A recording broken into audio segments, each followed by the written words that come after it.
Bonjour chers amis. Concession à perpétuité, vous êtes peut-être en train de vous dire que je vais vous parler de la situation des cimetières français qui sont débordés. Pas du tout. Effectivement, la concession à perpétuité, ça évoque la mort, ça évoque le maintien dans sa tombe du cadavre, de la dépouille de quelqu'un. Mais je ne souhaite pas vous parler de cela au sens propre, mais plutôt bien au sens figuré, des concessions à perpétuité que très souvent, l'un des deux partenaires d'un couple fait pour plaire à l'autre, pour satisfaire l'autre. C'est très fréquent que j'entende ce mot de concession. Je suis obligée de faire des concessions. C'est quelqu'un de pas facile. Si je veux la paix, je dois faire des concessions. Concéder, c'est-à-dire accepter ce que l'on n'a pas envie de faire pour avoir la paix, en fait. Et dans le couple, et c'est ça qui m'a un peu amusée dans le titre, dans le couple, ce type de concession a des causes qu'on va voir et a des conséquences. La conséquence, c'est que ça ressemble fort à la concession à perpétuité du mort dans son cercueil. Petit à petit, quand on fait des concessions dans un couple, on s'enterre.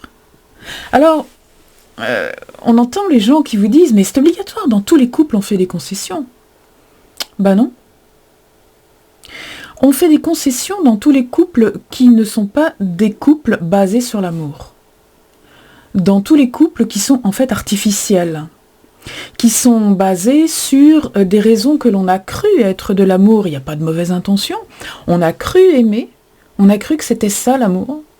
Ça pouvait être, on a pu confondre avec une attirance charnelle, avec une amitié ou des centres d'intérêt communs, avec une habituation, c'est le plus souvent le cas. C'est-à-dire que on côtoie quelqu'un, on prend l'habitude de sa présence, on prend l'habitude des activités que l'on fait avec cette personne, et puis, par peur du vide, on resserre le lien par l'officialisation d'une relation de couple. Mais, en réalité, il n'y a pas d'amour. Lorsqu'il y a amour, c'est quelque chose de très différent. C'est indescriptible. Le fait qu'il y ait amour dans un couple, c'est la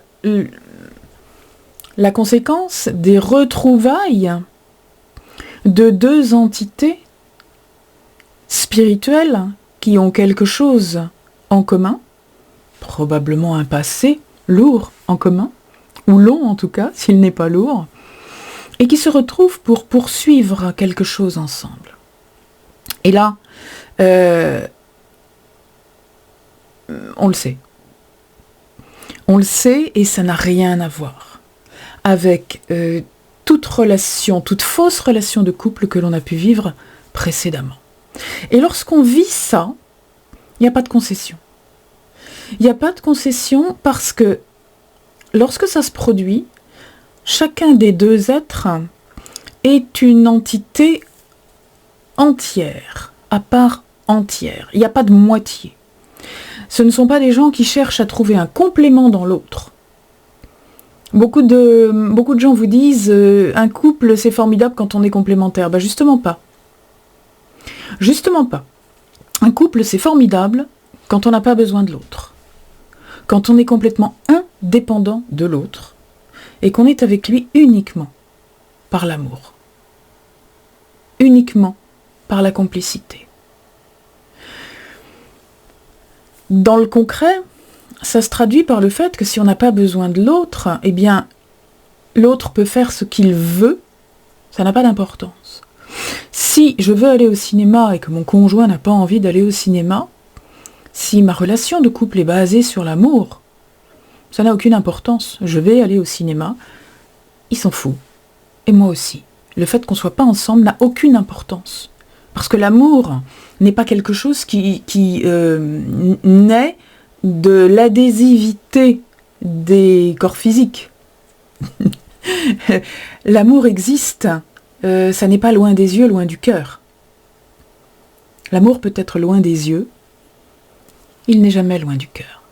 Donc on peut très très bien, lorsqu'on vit un couple basé sur l'amour, on peut très très bien être complètement indépendant.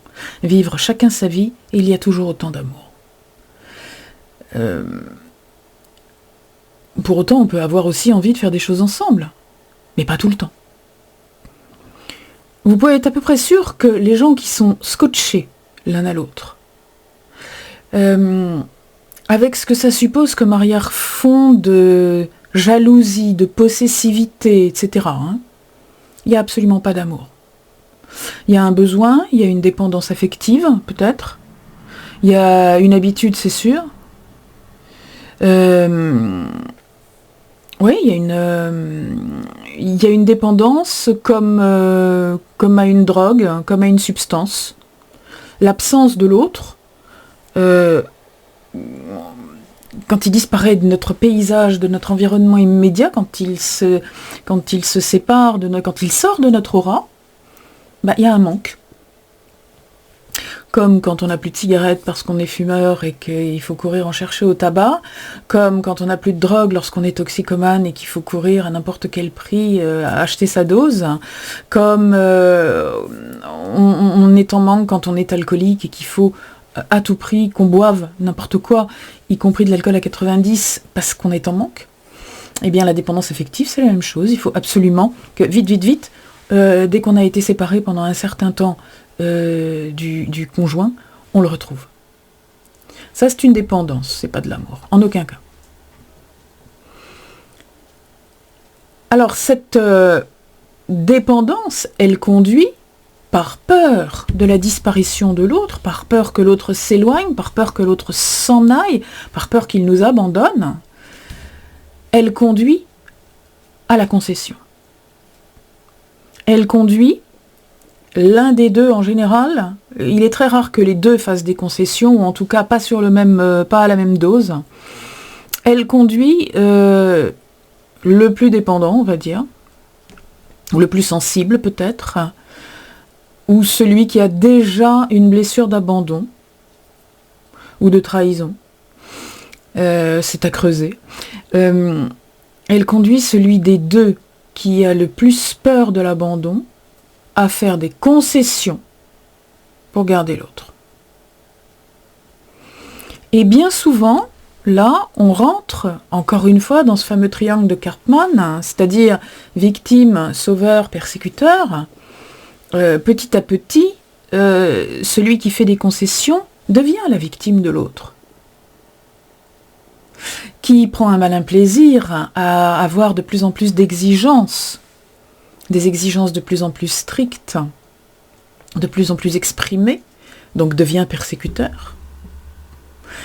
Et puis, comme dans tout triangle de Karpman, devient sauveur aussi par moment, à moins que ce ne soit la victime qui devienne sauveur de son persécuteur en acceptant ses concessions. Tout ça est très très vicieux. Voilà. Je vous recommande d'y réfléchir si vous êtes dans cette situation de couple où il vous arrive de faire des concessions, ou peut-être si le couple est ancien, vous faites de plus en plus de concessions, ou si c'est la personne qui vit avec vous qui fait de plus en plus de concessions. Essayez de méditer un peu là-dessus pour savoir si votre couple est vraiment basé sur l'amour. Alors, on peut avoir des partenariats avec des gens, on peut avoir des amitiés, on peut avoir des complicités. On n'est pas obligé de transformer ça en relation de couple. La relation de couple, d'ailleurs, n'est pas obligatoire.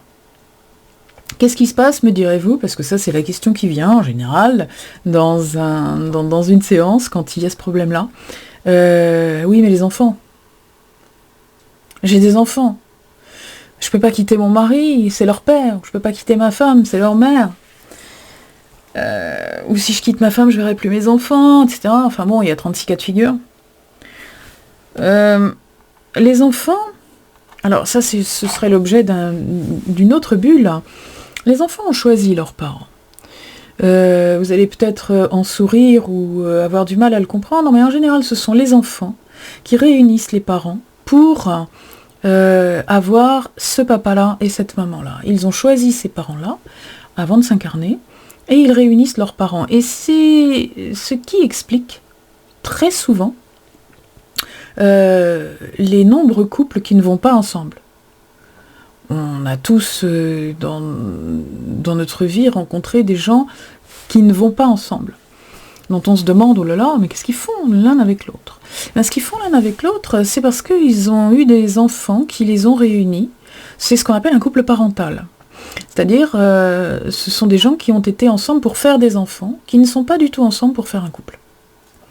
Dans le meilleur des cas, d'ailleurs, ces gens finissent par se séparer après la naissance de leurs enfants, plus ou moins tôt, et par enfin connaître, quelquefois, hein, pas toujours, une vie de couple saine et juste.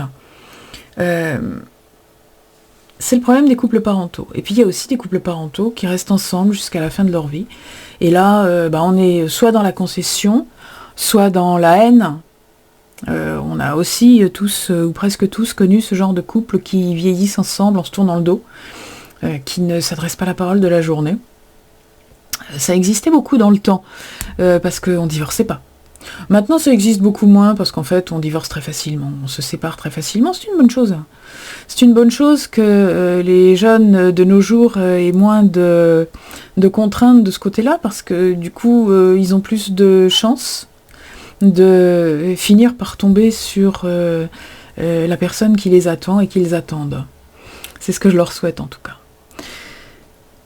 Cela étant, pour arriver à obtenir à un moment ou à un autre de sa vie une relation de couple telle que je vous l'ai décrite tout à l'heure, qui se base sur le plan spirituel, eh bien il faut avoir fait un minimum de travail intérieur et être ouvert à la spiritualité. Parce que les gens qui ne sont pas ouverts, qui n'ont pas ouvert les organes de perception spirituelle, ne peuvent pas ressentir ça, tout simplement. C'est la même chose qu'un aveugle, il ne peut pas voir les couleurs. Celui qui n'a pas ouvert les organes de perception spirituelle n'a absolument aucune idée de ce que ça peut être. La plupart du temps l'ignore totalement. Si c'est une personne qui a une certaine tolérance, elle va être ouverte à la possibilité que ça existe. Si c'est une personne qui n'a pas cette tolérance, elle va, c'est le cas de beaucoup de scientifiques, dire que les gens qui en parlent sont des illuminés parce que ça n'existe pas. Ce que je ne vois pas n'existe pas. Ce que je n'entends pas n'existe pas. Ce que je ne crois pas n'existe pas. Si vous êtes sur cette bulle, c'est très probablement que vous êtes ouvert à cette spiritualité ou que c'est en bonne voie. Et je vous encourage à continuer parce que vous allez faire de merveilleuses découvertes de vie. Et surtout, vous n'allez pas vous enterrer dans une vie de concession à perpétuité. Très bonne fin de journée, très bonne fin de vie.